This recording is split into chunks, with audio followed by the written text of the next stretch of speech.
Gente, o livro de hoje eu comprei num total impulso, porque ele tá sempre super baratinho na Amazon e foi a maior surpresa desse ano.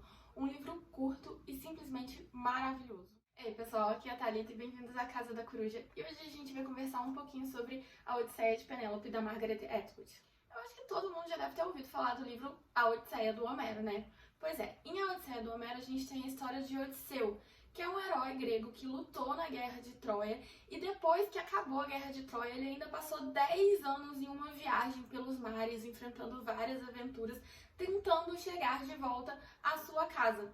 O Odisseu era rei de Ítaca e era casado com Penélope, justamente a Penélope que a gente vai acompanhar nesse livro aqui. No mito original, a gente vai acompanhar basicamente a história de Odisseu, onde ele é retratado com esse herói com poder quase divino. A gente acompanha ele tanto durante os anos da Guerra de Troia, ele é tido como um dos responsáveis por criar a ideia do cavalo de Troia, quanto também a gente vai acompanhar essa saga dele para retornar ao seu país. E tudo que a gente conhece da história da Penélope através desse mito é justamente tudo aquilo que diz respeito à história do Odisseu. Tudo aquilo que pode engrandecer a história do Odisseu, a gente vai saber sobre a Penélope. É por isso que a gente tem o retrato dela apenas como a esposa fiel. Penélope é retratada como aquela mulher que ficou em casa esperando décadas por Odisseu voltar e sempre se manteve fiel a ele. A gente tem toda aquela história de que quando Odisseu não voltava nunca para casa, começaram a chegar vários pretendentes no castelo da Penélope querendo se casar com ela para tomar posse de todos os bens do Odisseu. Ninguém estava realmente interessado na Penélope, mas na fortuna de Odisseu. E a gente tem que Penélope, ela fez uma promessa para aqueles pretendentes que ela ia escolher um deles assim que ela acabasse de costurar uma mortalha para o sogro dela. Então, durante o dia, ela ficava lá tecendo aquela mortalha. Chegava à noite, ela desfazia todo o trabalho que ela teve durante o dia, tudo que ela costurou durante o dia, ela desfazia justamente para nunca chegar o momento de ter que escolher um pretendente e trair o seu marido.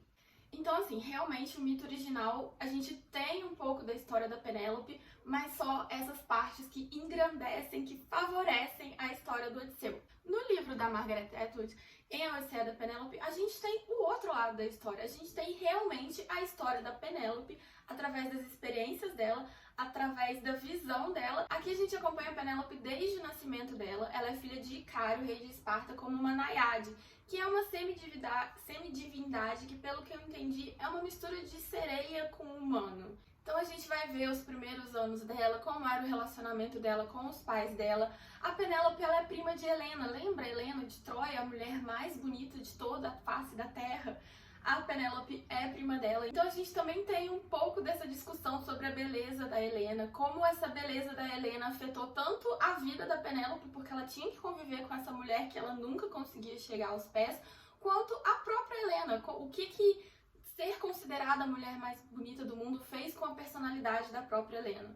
A gente vai ter contado a história do casamento de Helena com Menelau, como que foi a seleção do pretendente de Helena, que é nesse momento que a Penélope vai conhecer o Odisseu. O Odisseu era um dos pretendentes de Helena, que ele acabou não sendo o escolhido, mas ele teve uma grande importância naquele momento ali, porque ele ajudou a acalmar os ânimos e a ajudar a decidir como seria feito o casamento da Helena, como que ela ia escolher quem que ia ser o esposo dela. Odisseu não foi o eleito, mas ele acabou se casando com Penélope como um prêmio de consolo por ter ajudado a que não virasse uma guerra, disputa pela mão da Helena. Então aí a gente já tem um início de um relacionamento que não foi exatamente fácil para Penélope. E a gente vai vendo como ela lidou com isso, como que foi os primeiros dias ali do casamento, porque ela nunca tinha tido nenhum contato com Odisseu e de repente ela tá casada com esse cara e ela tem que sair do seu país e ir para Ítaca morar com Odisseu. Quando ela chega em Ítaca, a gente tem uma parte muito interessante do livro também, que é justamente ela se adaptando a essa nova cultura, a essa nova família, ela tentando se impor como dona daquele castelo, porque em Ítaca a gente tem a mãe e a governanta do Odisseu, que elas meio que se acham a dona de Odisseu, elas que entendem tudo sobre ele, elas que sabem dos gostos dele, do que ele prefere, do que ele não gosta, e elas não deixam a Penélope realmente exercer a sua função de esposa, a sua função de rainha de Ítaca. Então a gente também tem esses conflitos dela. Esse livro, ele traz os personagens muito mais como pessoas normais do dia a dia que realmente viveram séculos atrás e muito menos como figuras mitológicas. A gente tem os dilemas aqui da Penélope como dilemas de uma mulher que viveu num momento em que ela não pôde escolher o seu marido, que ela foi obrigada a se casar com um cara, que ela teve que abandonar a casa da família e mudar para a casa dele, com a família dele, e se adaptar a essa nova realidade, a esses novos costumes, a essas novas relações familiares. E nessa pegada também de transformar esses personagens mitológicos em personagens reais, a gente tem uma coisa muito interessante que a autora faz, que é ir desconstruindo o mito do Odisseu. Quando o Odisseu estava tentando voltar para casa, a gente tem que ele passou por várias aventuras, enfrentou vários monstros, enfrentou ciclopes e sereias, e ficou preso numa ilha com uma deusa que não deixava ele fugir dali de jeito nenhum, por isso que ele demorou tantos anos para chegar em casa. E todas essas histórias vão chegando aos ouvidos da Penélope, tal como a gente conhece. Chega a história do mito para Penélope, mas a gente sempre tem a Penélope pensando com um pensamento irônico por trás. Depois que essa história é contada para ela, ela fica pensando assim, mas será que é exatamente assim que aconteceu? Ou eles estão aumentando demais esse conto? Por exemplo, quando chega pra ela que ele está preso numa ilha com uma deusa e por isso que ele está demorando tanto a voltar, porque essa deusa não deixa o Odisseu fugir. Aí a Penélope escuta a história, ela, tá bom, entendi. Mas por trás, nos pensamentos dela, ela fica assim, mas ele tá preso numa ilha mesmo com uma deusa ou ele só tá parado numa cidade, em algum bordel, aproveitando a vida e não quer voltar? Então, apesar da gente ter como a história oficial do livro, a história do mito, a gente sempre tem a Penélope com esse pensamento irônico, desconstruindo esse mito pra gente.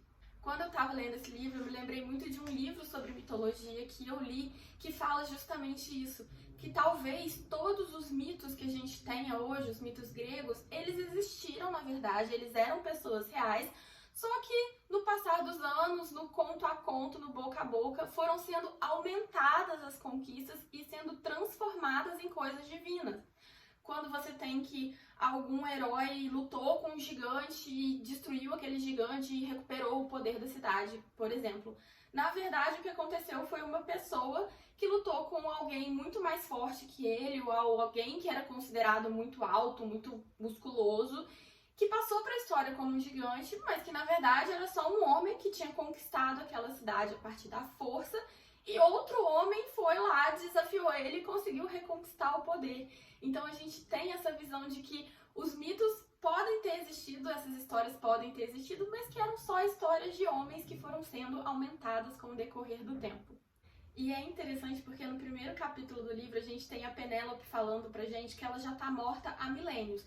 É como se a narradora Penélope estivesse no momento presente, nos nossos dias atuais, 2023. E aí ela fala com a gente, como já se passaram milênios dessa história, eu posso contar a história de acordo com o que eu realmente lembro, com o que eu realmente vivi, porque não vai ter ninguém me questionando os poderes de Odisseu, não vai ter ninguém me questionando que blasfêmia é essa que eu tô falando que Odisseu, na verdade, não lutou com Ciclope, lutou apenas com uma pessoa que tinha um olho só. Então ela perde essa inibição de falar o que ela realmente pensa, o que ela realmente presenciou, porque hoje em dia ninguém liga mais pros mitos. Se você falar que um mito não aconteceu, ninguém vai correr atrás de você, ninguém vai te repreender, porque hoje em dia os mitos são só isso, mitos. E ela vem justamente para desconstruir esses mitos. No livro a gente tem não só o reconto da história de Penélope, mas também o reconto das 12 escravas da Penélope.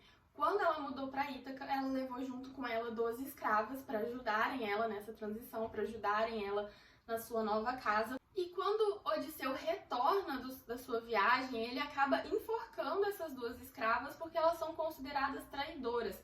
No período em que ele estava na Guerra de Troia, no período que ele estava retornando, elas se aliam aos pretendentes de Penélope, elas se aliam aos inimigos de Odisseu, e quando Odisseu retorna, elas acabam tendo a sua pena decretada, que é o enforcamento. E aqui no decorrer do livro, eu não vou entrar exatamente no que acontece para vocês descobrirem essa parte da história sozinhos, mas no decorrer do livro a gente vai vendo que talvez não foi exatamente o que aconteceu, as aparências podem enganar, e ali no afoito de se mostrar o Todo-Poderoso, Odisseu não escutou a verdadeira história por trás do que tinha acontecido. Como eu falei no início do vídeo, esse livro é maravilhoso, ele se tornou um dos meus favoritos desse ano. É um livro super curtinho, eu li ele assim em 2 dias. Se eu me esforçasse, eu conseguia ler em um só. E ele tá sempre super baratinho na Amazon, gente. É um livro, assim, que ainda dá pra ler esse ano. Se você quiser terminar o ano, assim, com chave de ouro, eu recomendo muito a leitura desse livro. Eu vou deixar o link dele aqui no box de descrição, se vocês quiserem dar uma olhadinha mais de perto. Espero que vocês tenham gostado dessa resenha e eu vejo vocês no próximo vídeo. Tchau!